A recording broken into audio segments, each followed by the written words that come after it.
Jumpa kembali di MTT Journey Inspiration of Life. Pagi ini saya mau coba sharingkan teman-teman dengan temanya sukses duniawi dan selamat akhirat ditanggung dengan melakukan firman dan hidupkan roh Tuhan gitu. Jadi ini kalau lebih detailnya sukses untuk mendapatkan sukses duniawi dan juga keselamatan akhirat sekaligus gitu. Ya, kita harus apa? Harus menanggung gitu, harus menebus, harus melakukan ya firman dan hidupkan roh Tuhan, teman-teman. Kalau kita tidak menebus, menanggung atau menebus dengan melakukan firman Tuhan dan tidak menghidupkan roh Tuhan, rasanya terlalu sulit, teman-teman, untuk mendapatkan dua-duanya, sukses duniawi dan selamat akhirat. Tapi kalau bicara dari sisi versi duniawi, pasti yang namanya kesuksesan duniawi itu mau di depan, teman-teman. Jadi makanya di dalam kitab suci Nasrani gitu dibikin dua kitab, dibagi dua kitab perjanjian lama dan kitab perjanjian baru. Nah, karena Tuhan tahu bahwa manusia itu lebih hidup dari sisi duniawi, makanya perjanjian lama itu ditaruh di depan, teman-teman, baru menyusul perjanjian baru. Nah, perjanjian lama, teman-teman, lebih banyak bicara kesuksesan duniawi, teman-teman. Adapun perjanjian baru lebih banyak bicara keselamatan akhirat. Jadi manusia itu pengenalan pengertiannya, teman, apabila tidak mengerti akan firman Tuhan, tidak bisa membedakan antara yang dimaksud dengan firman yang berorientasi kepada sukses duniawi dan juga firman Tuhan yang berorientasi kepada keselamatan akhirat. Dan kadang-kadang, teman-teman, kalaupun misalnya kita, teman-teman, sudah mengenal bahwa Tuhan menginginkan keselamatan akhirat itu nomor satu, seperti yang di kitab Matius pasal 6 ayat 33, itu kan jelas-jelas firman katakan dahulukan kerajaan Allah dan kebenarannya, baru lain ditambahkan. Nah, kerajaan Allah dan kebenarannya jelas keselamatan akhirat, teman-teman. Nah, itu ada di depan, itu kalau bicara versi rohani. Tapi kalau versi duniawi, tidak, teman-teman. Pengennya sukses duniawi, di depannya beda di situ. Dan kita-kita yang sudah lebih mengerti akan rancangan kehendak Tuhan bahwa yang penting itu adalah keselamatan akhirat, itu saja sangat sulit mematikan daging kita yang tetap menuntut gitu, suasananya menuntut untuk bisa mendapatkan priority sukses duniawi dulu, teman-teman. Sukses duniawi, kebahagiaan duniawi, pemenuhan jadi kepenuhan duniawinya harus dalam hidup itu harus dipenuhi dulu. Jadi lebih ke situ. Padahal kita udah mengenal, udah mengerti bahwa rancangan kehendak Tuhan itu adalah memprioritaskan keselamatan akhirat. Tetap aja, teman-teman. Nah, ini sebelum saya bicara lebih dalam, nanti saya coba kupas di draft. Saya coba dasar-dasar sharingnya saya utarakan dulu dari kitab Roma, teman-teman. Kitab Roma pasal 3 ayat 19 sampai 31, teman-teman. Saya baca universal dan cepat aja. Saya baca cepat aja, teman-teman. Jadi kitab Roma pasal 3 ayat 19 sampai 31, teman-teman. Nah, tetapi kita tahu bahwa segala sesuatu yang tercantum dalam kitab Taurat ditujukan kepada mereka yang hidup di bawah hukum Taurat, supaya tersumbat setiap mulut dan seluruh dunia jatuh ke bawah hukuman Allah gitu. Nah, ini jadi hukum Taurat itu ya memang bisa menyebabkan dosa, ya ada di hukum Taurat, teman-teman. Makanya di sini dikatakan firman dan seluruh dunia jatuh ke bawah hukum Allah gitu. Jadi memang yang untuk bisa membuat orang berdosa nggak berdosa itu parameternya banyaknya dari hukum Taurat yang ada di perjanjian lama, teman. Kalau di kitab Nasrani itu adanya di kitab perjanjian lama gitu. Nah, kalau cerita lanjutnya, teman-teman, nah ini kalau judul perikopnya dari 21, teman, ayat 21 sampai ayat 31 gitu. Itu judulnya sudah berubah, manusia dibenarkan karena iman. Itu kalau bicara kita lanjut dari ayat 21 sampai 31. Kalau tadi kita potong ayat 19-20, itu judul perikopnya semua manusia adalah orang berdosa. Yaitu karena perjanjian lama itu yang bisa menggambarkan bahwa kita ini manusia berdosa, teman. Tanpa kita perjanjian lama, kita tidak mengenal akan manusia yang berdosa gitu. Jadi memang berguna banget gitu kita perjanjian lama, harus bisa dikait dengan kita perjanjian baru gitu. Nah, ini saya coba baca dulu, teman-teman. Manusia dibenarkan karena iman.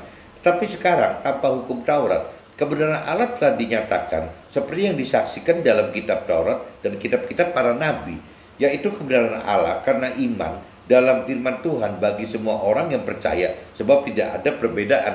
Ini saya langsung universal aja teman-teman. Kata-kata Yesus itu saya ganti jadi firman Tuhan aja supaya artinya jadi meluas teman-teman. Bisa untuk yang non Nasrani juga, buat keluarga saya dan teman-teman yang non Nasrani juga gitu.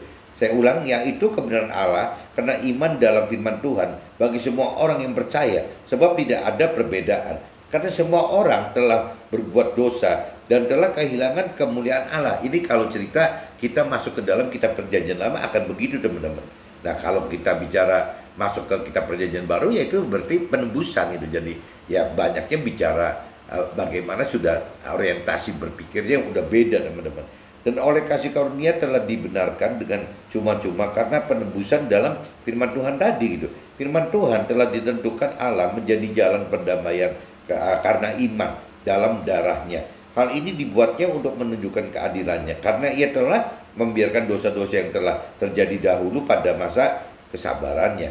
Maksudnya ialah untuk menunjukkan keadilannya pada masa itu supaya nyata bahwa ia benar dan juga membenarkan orang yang percaya kepada firman Tuhan gitu.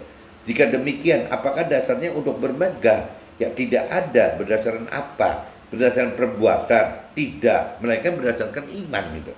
Karena kami yakin bahwa manusia dibenarkan karena iman dan bukan karena ia melakukan hukum Taurat.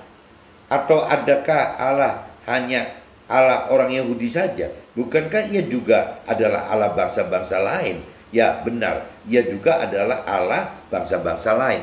Jadi ya firman Tuhan juga, firman Tuhan di kitab suci Alkitab teman-teman, di kitab sucinya orang Nasrani, itu dinyatakan benar kok teman, bahwa Tuhan Allah itu bukan cuma untuk orang Nasrani gitu. Ya kitab di dalam Alkitab Nasrani itu dinyatakan bahwa Tuhan Allah itu untuk semua teman-teman, bukan hanya untuk Nasrani gitu. Jadi untuk semua. Nah ini harus harus orang-orang Nasrani tahu, dan juga teman-teman Nasrani juga tahu gitu, bahwa Tuhan Allah itu di dalam Alkitab, di dalam kitab suci Nasrani itu bukan hanya melulu untuk Nasrani saja, tapi juga untuk yang non Nasrani gitu.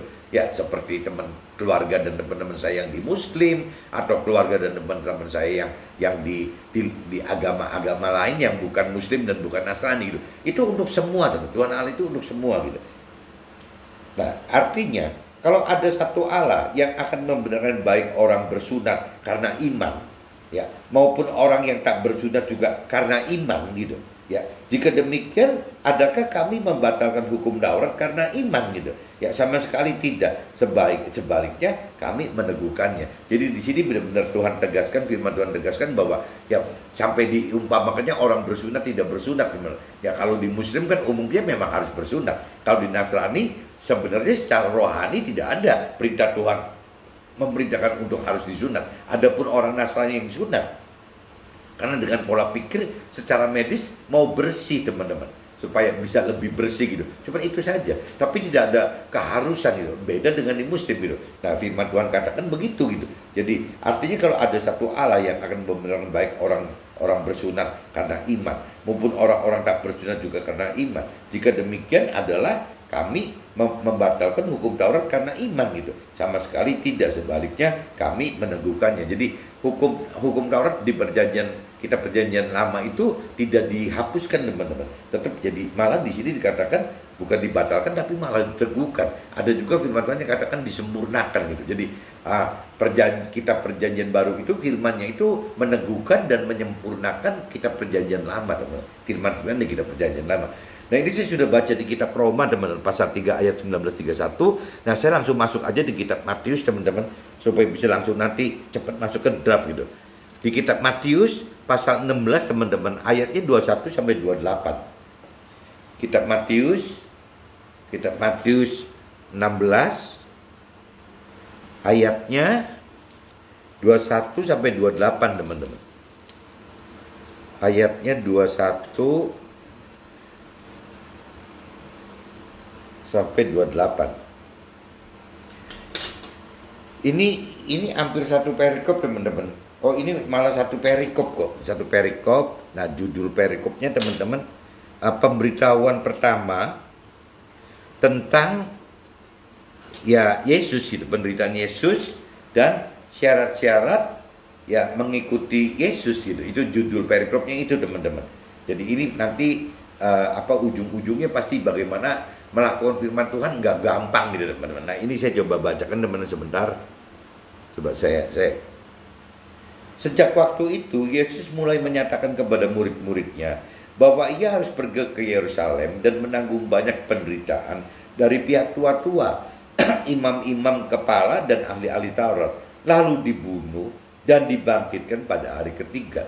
Nah, ini kalau kita bicara secara universal, teman-teman, berarti pelaku firman Tuhan apabila kita mengikuti pola kehidupannya Nabi Isa, Yesus tadi gitu, ya berarti kan kita mengikuti apa yang diperintahkan oleh firman Tuhan, teman-teman. Kita melakukan firman Tuhan gitu. Nah, kalau di Nasrani itu jelas, teman-teman, di sini dicantumkan bahwa waktu kita melakukan firman, kita itu harus menanggung banyak penderitaan, ya, bahkan kita harus mematikan daging kita gitu, dan dibangkitkan dengan yang karakter baru gitu. Jadi harus mengalami perubahan. Jadi dari ayat 21 ini sudah menerjemahkan 3 hal, teman-teman. Jadi kalau seandainya orang yang mengikuti firman Tuhan, melakukan firman Tuhan di dalam Nasrani tidak mengalami perubahan semacam 3 macam perubahan ini, ya berarti belum berubah, teman-teman. Jadi satu, jelas mengalami penderitaan untuk berubah dari cara lama hidup baru, hidup cara lama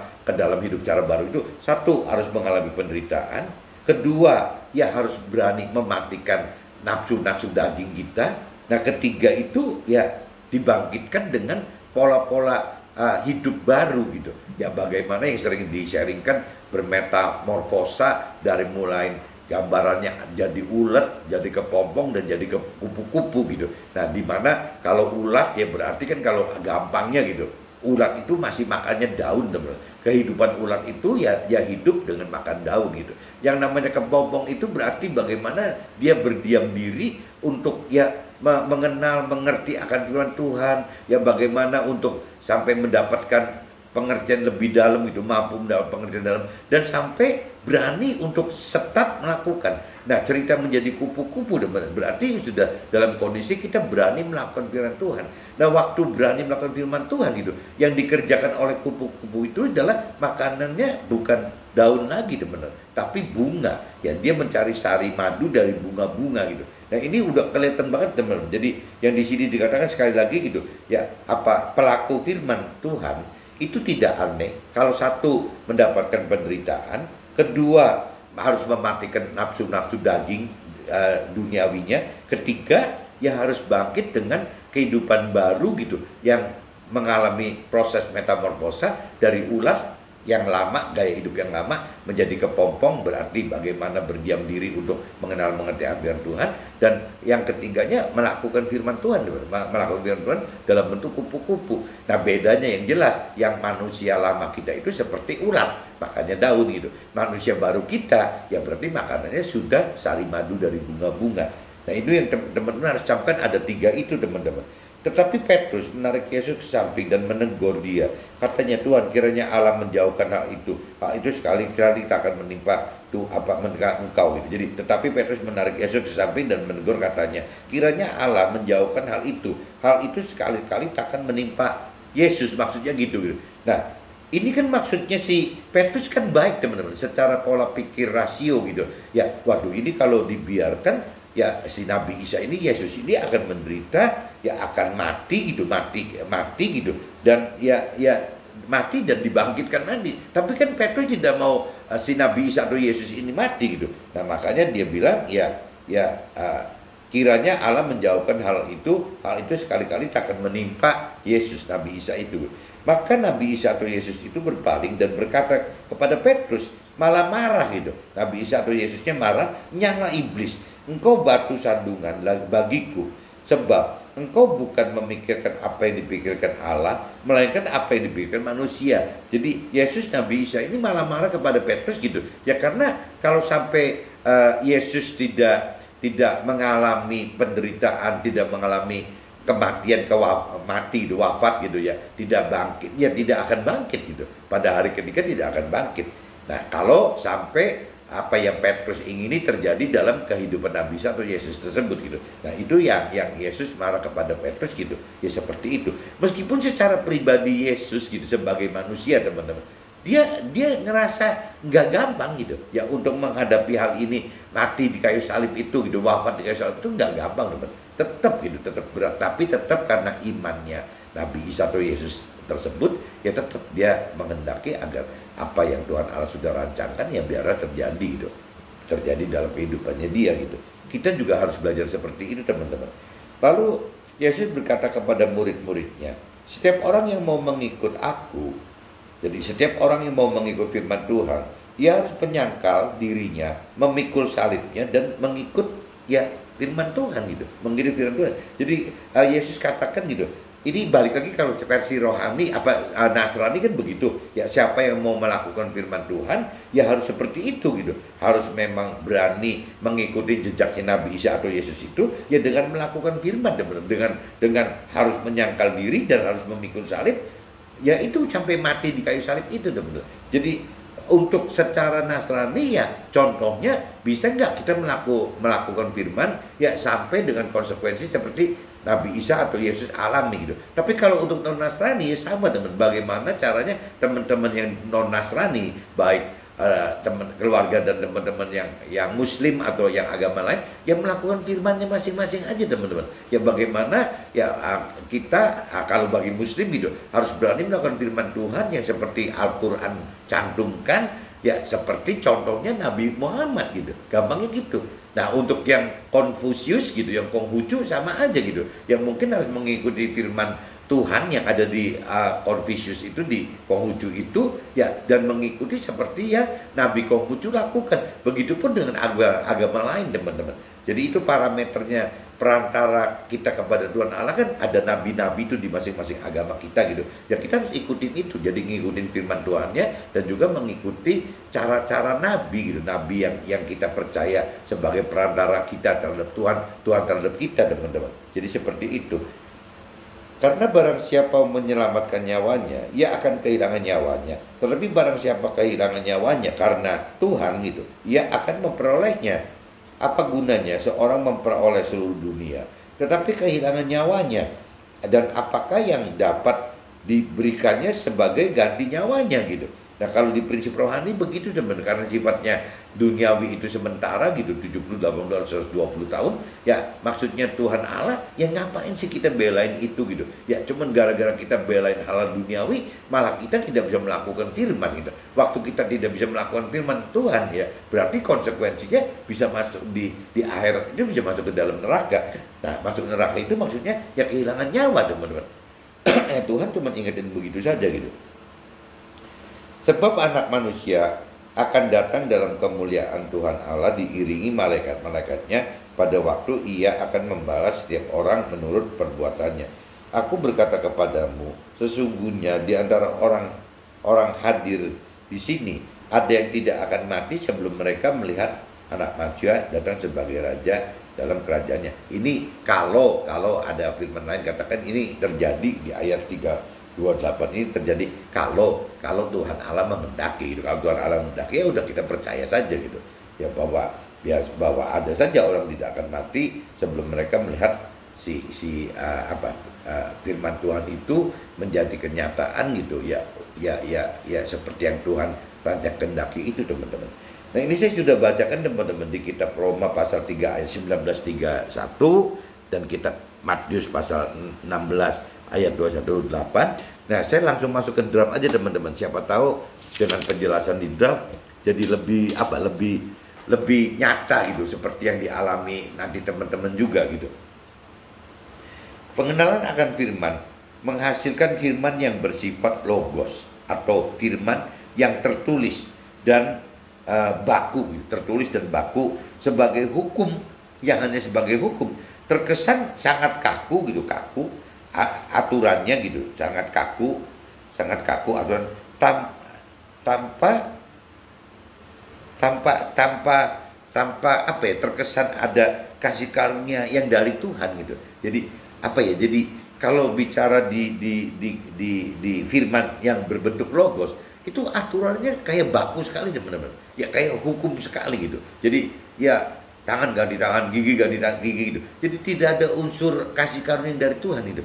Tapi waktu kita sudah mengenal Tuhan lebih dalam gitu, ya bahwa di dalam Tuhan itu ada kasih karunia Tuhan, di dalam Tuhan itu ada iman gitu. Ternyata bukan hanya soal pengenalan firman Tuhan saja gitu yang kita harus kuasain, tetapi kita juga harus bisa lebih mengerti dari pengenalan itu, ya bentuknya yaitu bahwa di dalam Tuhan itu ada kasih karunia, tidak sekaku yang dihukum firmannya gitu, dan juga ada iman teman. Ya bagaimana kalau kita percaya kepada Tuhan, ya banyak hal yang memang jadi akhirnya terjadi keajaiban-keajaiban. Banyak ceritanya begitu teman-teman. Kayak contohnya kalau cerita ada perwira yang bukan pengikut Tuhan gitu, ya dia percaya bahwa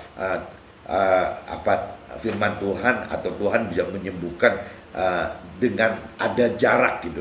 Ya dia imani itu dan memang sembuh teman-teman. Ada juga yang cuma sekedar tidak mengenal-mengerti akan Tuhan dan firman Tuhan, tapi sekedar menjamah bajunya aja, jubahnya saja, ya langsung bisa sembuh. Ya itu kembali ke kan iman. Jadi ada unsur-unsur. Tapi kalau bicara teoritis, ya orang-orang yang tidak mengenal-mengerti akan firman Tuhan, ya tidak akan mempan teman-teman. Tidak akan mendapatkan mujizat atau keajaiban dari Tuhan. Tapi dalam realitanya Tuhan tidak. Tuhan kita tidak seperti itu gitu. Jadi Tuhan itu tetap maha besar, maha kuasa, ya milik dari semua gitu. Ya akhirnya Tuhan Allah bisa juga berbuat seperti itu gitu. Yang penting orang itu beriman gitu. Jadi tidak harus orang yang melakukan firman Tuhan ya baru pasti dapat itu. Ya itu jelas gitu bagi orang-orang yang sudah di dalam Tuhan, ya perkataannya gitu. Tapi tidak lepas kemungkinan orang-orang yang masih belum di dalam Tuhan juga akan mengalami mujizat Tuhan apabila orang tersebut benar-benar beriman, teman. Beriman. Nah, bahkan di firman yang tadi di kitab Matius pasal 16 21-28 dinyatakan orang cerita sunat nggak sunat itu tadi kan umpamanya gitu. Jadi kalau orang tidak bersunat pun kalau dia beriman bisa saja gitu Tuhan membuat mujizat atau keajaiban bagi orang yang belum terima Tuhan tersebut gitu. Pengenalan butuh pengertian akan kasih karunia Tuhan dan iman percaya kita kepada Tuhan itu. Nah ini kalau kita bicara terlalu kaku, kadang-kadang firman Tuhan itu cuma bicara dijadikan logos, ya dijadikan hukum gitu. Tapi sebenarnya firman Tuhan itu bukan cuma logos, bukan hukum saja gitu. Ya bahwa di dalam firman Tuhan itu ada kebergantungan dengan pengertian kita akan kasih karunia dan juga soal iman percaya kita kepada Tuhan gitu. Ya akan perintah dan peraturan serta janji-janji Tuhan yang mana kita butuh pengenalan dan pengertian baik apa yang dituliskan dalam kitab perjanjian lama dan apa yang dituliskan dalam kitab perjanjian baru gitu sebagai peneguhan dan juga penyempurnaan akan rancangan dan kehendak Tuhan mencapai orientasi keselamatan akhirat. Jadi yang namanya perjanjian lama itu kan lebih, tadi saya udah utarakan bahwa itu kan sudah berorientasi lebih ke hal-hal sukses duniawi, kebahagiaan duniawi, pemenuhan hal-hal duniawi gitu. Isinya kurang lebih begitu gitu. Nah tapi kalau bicara di perjanjian baru teman-teman, ini pengertiannya sudah berubah gitu. Udah naik tingkat lagi bahwa sasaran yang pertama yang Tuhan rancang kehendak itu adalah bagaimana kita mendapatkan keselamatan akhirat gitu. Nah adapun priority target utama di perjanjian lama, sukses duniawi, kebahagiaan duniawi, pemenuhan barang-barang duniawi gitu. Itu malah kalau di kitab perjanjian baru itu ya itu hanya tambahan aja teman-teman. Bukan prioritas pertama gitu. Jadi prioritas pertama itu justru bagaimana mendapatkan keselamatan akhirat di surga bersama, hidup bersama dengan Tuhan Allah gitu. Itu yang target utamanya, orientasinya itu teman-teman, keselamatan akhirat. Tapi nanti istilah kalau sampai dibutuhkan tambahan ya soal kesuksesan duniawi, soal kebahagiaan duniawi, ya soal apalagi misalnya hal-hal yang duniawi, Tuhan tahu itu gitu. Tapi Tuhan yang tambahkan. Itu firman di perjanjian baru itu katakan begitu teman-teman. Makanya di kitab Matius pasal 6 ayat 33 itu menghendaki carilah dahulu kerajaan Allah maksudnya pribadi Tuhannya, dan kebenarannya adalah firman-Nya gitu. Nah kalau kita sudah berkata pribadi Tuhan dan kebenarannya, firman-Nya gitu, ya rasanya yaitu segala macam bukan tidak boleh, boleh saja, sebatas memang perlu. Boleh nggak sukses duniawi? Ya boleh gitu, selama itu diperlukan. Boleh nggak mendapat bahagia duniawi? Ya boleh gitu, selama itu diperlukan. Boleh nggak kita mendapatkan barang-barang secara dunia? Ya boleh saja, selama itu diperlukan. Nah, tapi kalau orang dunia kadang-kadang tidak,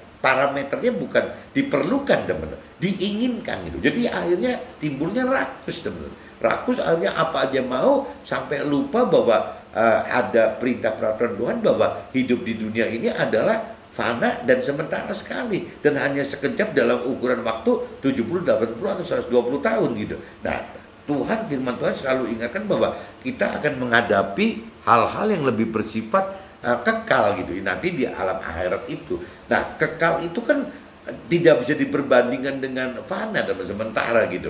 Nggak bisa 1/10 atau 1/100 atau 1/1000. Ya memang nggak bisa dibandingin. Kekal itu ya selamanya. Nah yang Tuhan inginkan itu ya kita mendapatkan selamat akhirat selamanya ya di dalam surga bersama Tuhan. Itu target utama Tuhan gitu. Tapi tidak lepas kemungkinan firman Matius pasal 6 ayat 33 tadi mengatakan kalau memang diperlukan, kenapa Tuhan tidak bisa membuat kita sukses duniawi? Ya bisa-bisa saja gitu, asal memang dasarnya keperluan gitu.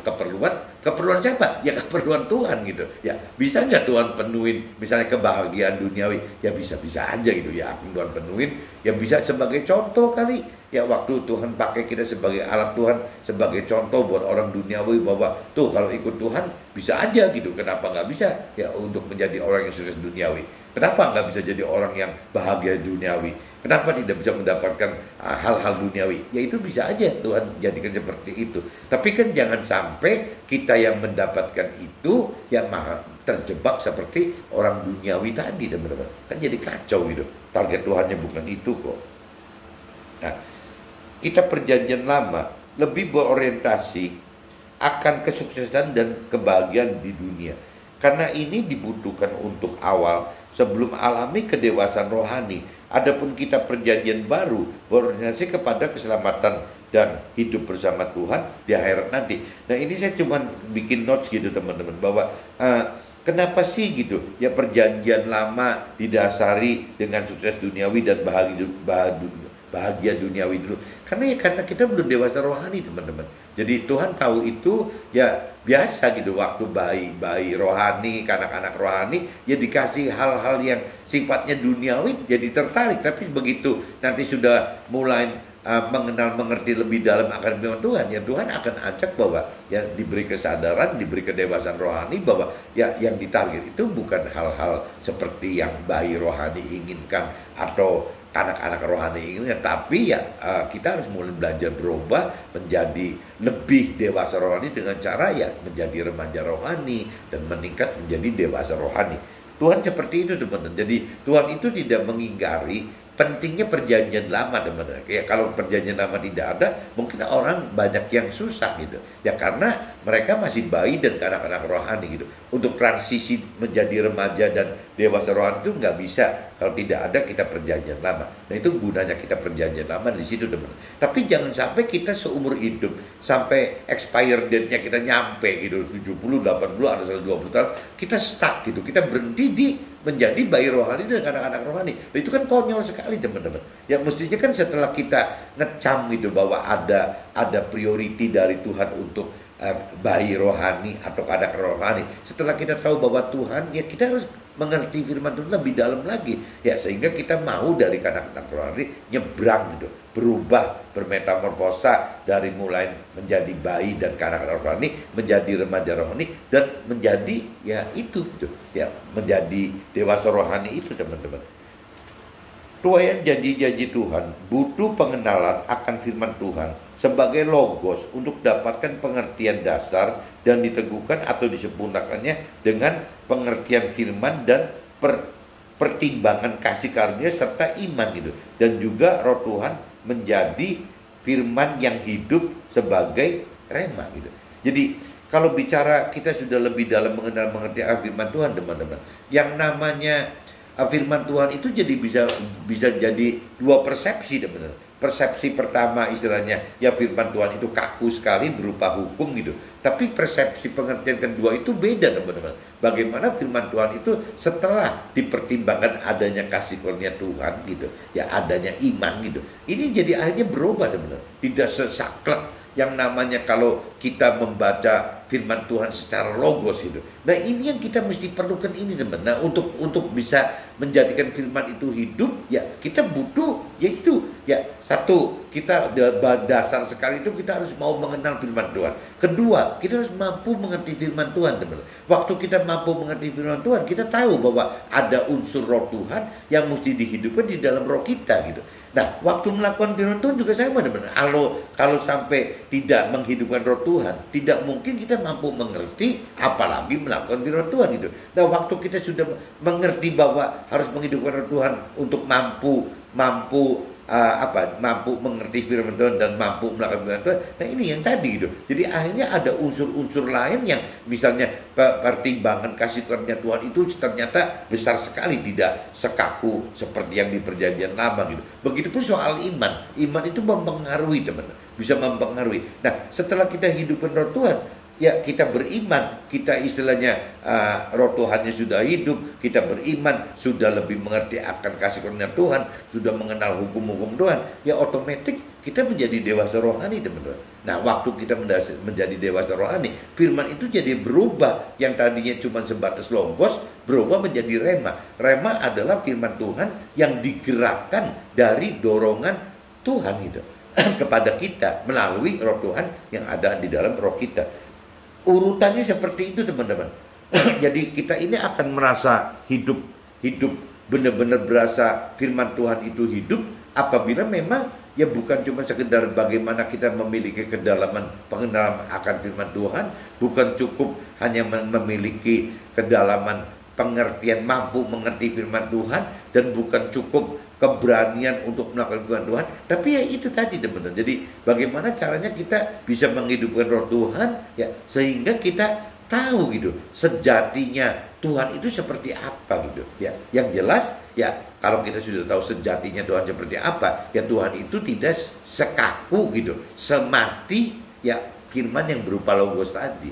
Jadi firman itu pasti menjadi rema teman-teman. Nah waktu firman itu menjadi rema, akhirnya kita hidup ya berasa setiap saat bersama Tuhan teman-teman. Karena firmannya hidup gitu. Nah kita jadi butuh sekali bagaimana terus-menerus menggali pengenalan pengertian akan firman Tuhan, makin banyak dan makin banyak lagi gitu. Kenapa? Ya karena pengenalan pengertian akan firman yang kita gali banyak tadi itu dapat kita mengerti teman-teman.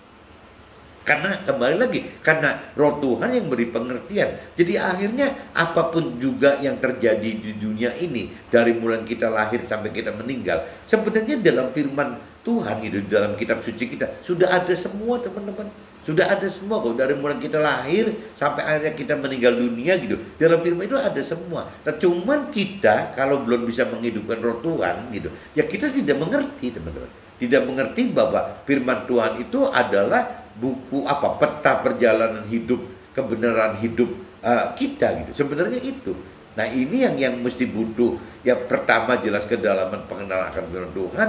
Kita juga butuh kedalaman untuk mampu mengerti firman Tuhan. Dan kita juga butuh keberanian gitu ya melakukan firman Tuhan. Dengan cara apa? Ya tadi harus menghidupkan roh Tuhan untuk mengerti dan melakukan firman Tuhan. Dan juga butuh iman teman. Iman dari kita sendiri sebagai proof, sebagai bukti bahwa memang kita percaya sama Tuhan teman-teman. Jadi kalau kita sudah kembali lagi, kalau kita sudah bisa menghidupkan roh Tuhan, kita itu jadi akhirnya malah jadi senang sekali. Hidup itu akan mengalami bukan terpaksa mengenal atau mengerti firman Tuhan, tapi memang kebutuhan. Akhirnya firman Tuhan itu menjadi kebutuhan hidup kita gitu. Karena tanpa ada pengenalan lebih dalam, lebih banyak akan firman Tuhan, hidup kita ini jadi seperti tidak ada komunikasi dengan Tuhan teman-teman. Tapi semakin banyak kita mengenal firman Tuhan dan semakin banyak kita melakukan firman Tuhan teman-teman, ya berarti kita akan makin dekat dengan Tuhan. Gampangnya gitu teman-teman. Jadi hari ke hari itu apabila kita terus menggali firman Tuhan yang baru gitu ya, dan kita berani melakukan firman Tuhan karena ada firman Tuhan, itu akan menjadi satu pengalaman hidup, teman-teman, pengalaman hidup rohani kita gitu. Dan itu jauh lebih apa ya yang disebut kalau firman yang terdahulu ada mengatakan bagaimana kita mendapatkan kepuasan yang sempurna gitu, bagaimana kita mendapatkan kebahagiaan yang sempurna. Ya ini seperti ini, teman-teman. Ya kita akan merasakan bahwa waktu kita mengenal firman yang baru, ya kita berani melakukan firman Tuhan karena ada pengertian dan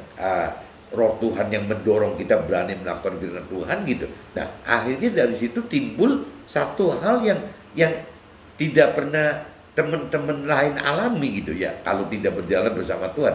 Ada satu hal yang secara mungkin duniawi, secara keluarga besar kita, keluarga kecil kita, keluarga kita, pasangan kita, anak-anak kita atau orang tua kita atau mertua kita gitu, bisa katakan itu konyol. Tapi secara pribadi kita yang melakukan firman itu karena melakukan bersama roh Tuhan gitu ya, itu ada satu ya, kembali lagi, kepuasan dan kebahagiaan yang sempurna gitu, yang tidak bisa dijelaskan dengan kata-kata oleh dan ditangkap oleh orang dunia ini, teman. Yang bisa merasakan itu ya kita sendiri gitu, kita sendiri yang merasakan bahwa kok ada kepuasan ya. Padahal kalau bicara waktu yang tadi firman katakan, waktu kita melakukan firman Tuhan itu kadang-kadang kita harus menghadapi penderitaan, kita harus mematikan unsur daging kita gitu, dan kita harus berani bangkit, dalam arti kata berubah pola pikir dan cara pikir gitu ya, dari kebiasaan lama kita menjadi yang baru gitu. Nah itu kok ada kebahagiaan gitu, bahwa yang namanya kalau kupu-kupu tidak makan daun itu, si kupu-kupunya seneng banget, teman-teman. Jadi kalaupun misalnya kupu-kupu tahu bahwa dulu saya makannya waktu jadi ulat makan daun gitu, nah si kupu-kupu ini bukan sudah tidak makan daun itu karena apa? Karena mau gitu, tergoda untuk makan daun. Tapi dalam pengertian kupu-kupu memang sudah kupu-kupu ya tidak bisa makan daun lagi gitu. Ya nggak suka, tidak mau makan daun itu, ya tidak pantas gitu untuk makan daun itu, dan nggak level bahwa masa kupu-kupu makan daun seperti ulat gitu. Nah pengertian seperti itu, teman-teman, pengertian seperti ini mungkin bagi orang dunia ya bodoh banget ya, kok kupu-kupu jadi nggak doyan daun gitu kan gitu. Ada pengertian seperti itu gitu. Nah ini yang jadi akhirnya berubah, teman-teman. Contoh misalnya yang paling nyata, teman-teman, kalau bicara guyon laki-laki yang usil gitu ya, laki-laki usil tapi sudah benar gitu, itu akan berbeda, teman. Bagaimana waktu umur menua itu melihat istri gitu, melihat istri itu bukan dari sisi waduh istri gua udah tua nih, udah gini, mestinya ganti istri muda, daun muda gitu, soalnya gitu mau makan si kupu-kupunya, mau makan daun muda.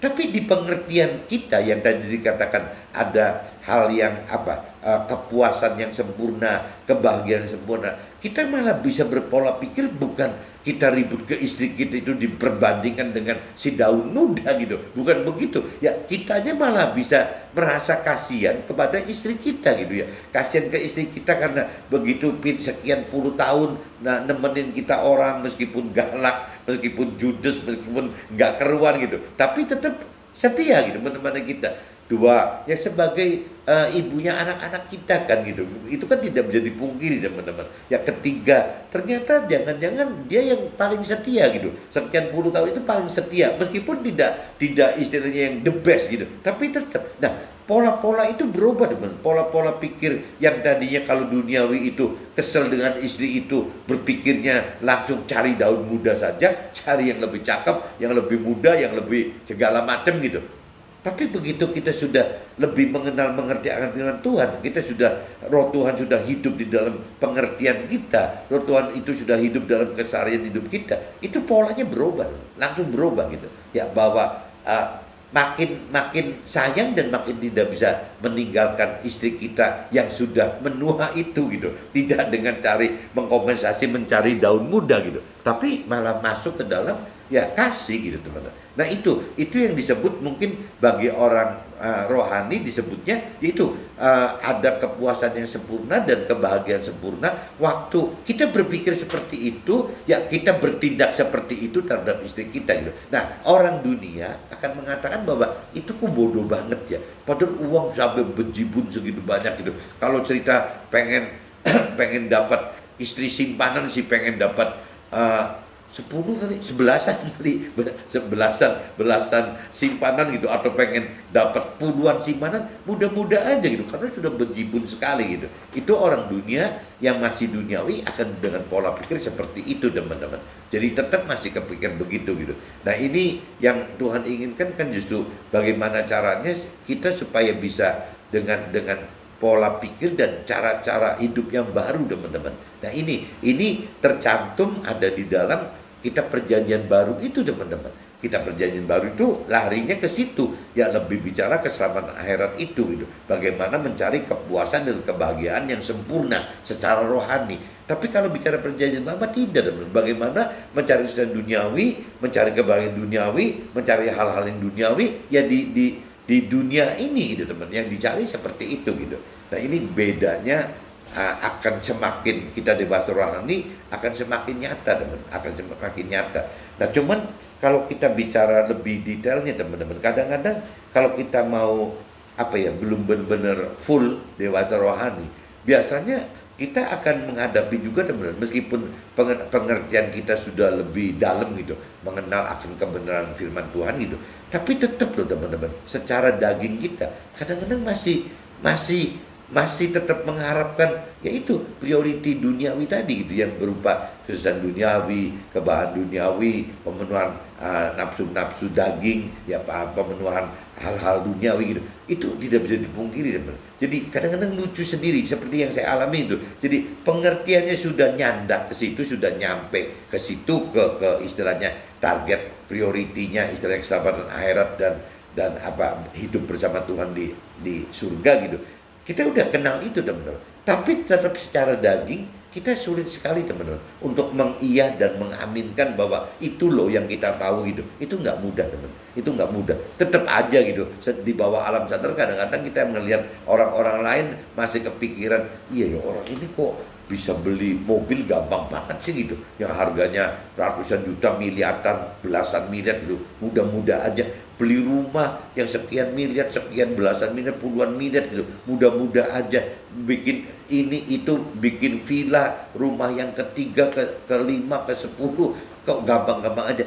Nah, itu ada, teman. Godaan itu tetap ada, meskipun di dalam pengertian kita sudah lebih dalam daripada itu. Jadi ini bedanya di situ. Ini kembali lagi ya level iman lagi. Bagaimana Tuhan mengajar kita menaikkan level-level iman itu dengan cara ya firman Tuhan katakan daging kita tidak dibunuh, teman.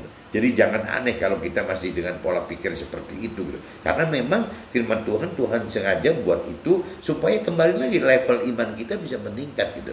Jadi kita bisa lebih bagus daripada yang sekarang hidup kita yang jadi kupu-kupunya ya bukan cuma cukup dari ulat menjadi kupu-kupu, tapi akan ada pilihan kupu-kupu yang terindah gitu. Itu yang Tuhan sebenarnya mau. Tuhan Allah itu sebenarnya mau banget gitu kita ini sempurna gitu. Tapi kan bagaimana, teman-teman, kita manusia yang ada dagingnya kan bagaimana sempurna? Ya paling bisa kita berusaha maksimal untuk sempurna gitu.